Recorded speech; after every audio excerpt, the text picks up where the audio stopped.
Here's something I wish every new parent knew. In your baby's very first year of life, their brain will double in size. And not just that, every single second they'll be forming over 1 million new neural connections. This is the most critical time for their neurological development ever. There is nothing else like it. But here's the catch. Most pediatric care isn't looking at any of that. They're checking growth charts and reflexes, asking if your baby's crawling or sitting yet. And if everything seems fine, then you get a pat on the back and a see in a few months. But what if your baby is struggling with feeding, with sleep, or movement, but still they technically pass all of those checkboxes?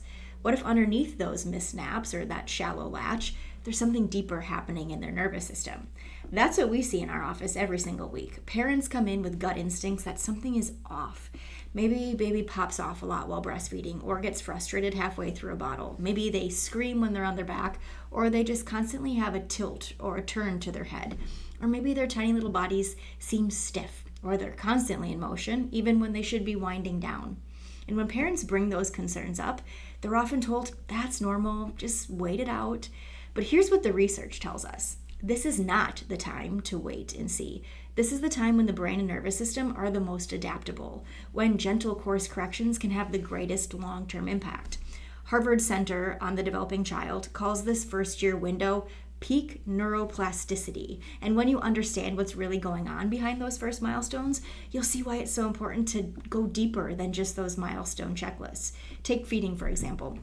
Most people think of it as a latch issue or a muscle issue, but successful breastfeeding or bottle feeding requires precise coordination of multiple cranial nerves, upper spine alignment, jaw movement, and then a rhythm between the breath and the swallow. It's actually your baby's first big neurological test. So when we see a shallow latch, gasping, falling asleep mid-feed, or excessive air swallowing, it's a clue to us that their nervous system is struggling to keep up. Head control is another big one. Typically around 2 to 3 months of age, we are looking for symmetrical movement, balanced tone, and the ability for the baby to tolerate tummy time. And when a baby always favors one side or hates tummy time, that's often brushed off. But these are signs that the upper neck and the vagus nerve might be under stress. And then there's crawling. Hands down, crawling is the most neurologically significant milestone in that first year. Crawling develops what we call cross-crawl patterns, the left brain to the right body and vice versa. It stimulates the development of the corpus callosum in the brain, and it sets the stage for coordination, focus, reading, and so much more down the road. But here's what we see.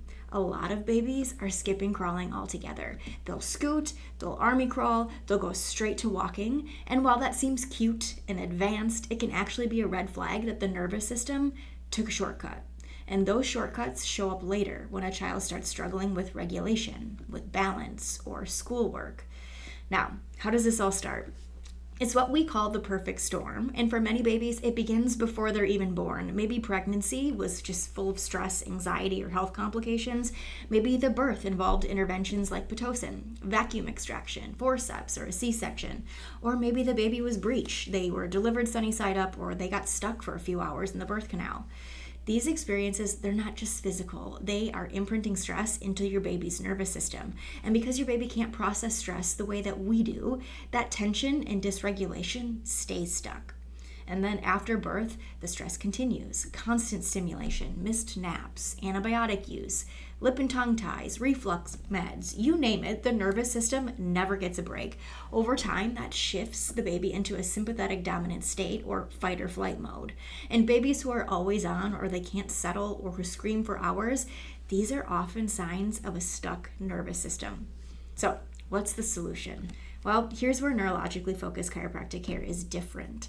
We don't just track when your baby hits milestones. We look at how they're getting there. We look at their patterns of movement, their tone, their posture, and most importantly, we scan their nervous system with our Insight technology. The scans are gentle, they're safe, they're non-invasive, there are no pokes, there's no pressure. They simply measure how the nervous system is adapting, how much stress it's under, and how well it's regulating, and where it might need some support.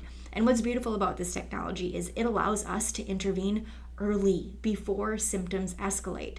When we support the nervous system with gentle, specific adjustments, we help restore that function. We improve vagus nerve function, and it allows your baby's body to do what it's designed to do, to heal, to grow, and to thrive. And most parents report better sleep, improved feeding, calmer, happier babies. But even more than that, they get peace of mind. They know that they're doing something powerful during that critical window when it matters most. So if you're sitting there wondering if your baby's struggles are something more, please know those instincts are valid. You don't have to wait and see. You don't have to settle for they'll grow out of it. You don't have to wait for a struggle to arise. Let's make sure that your baby's nervous system is set up for success starting now. Click the link in our bio to learn more about neurological development and how chiropractic can support your baby through this incredible first year of life.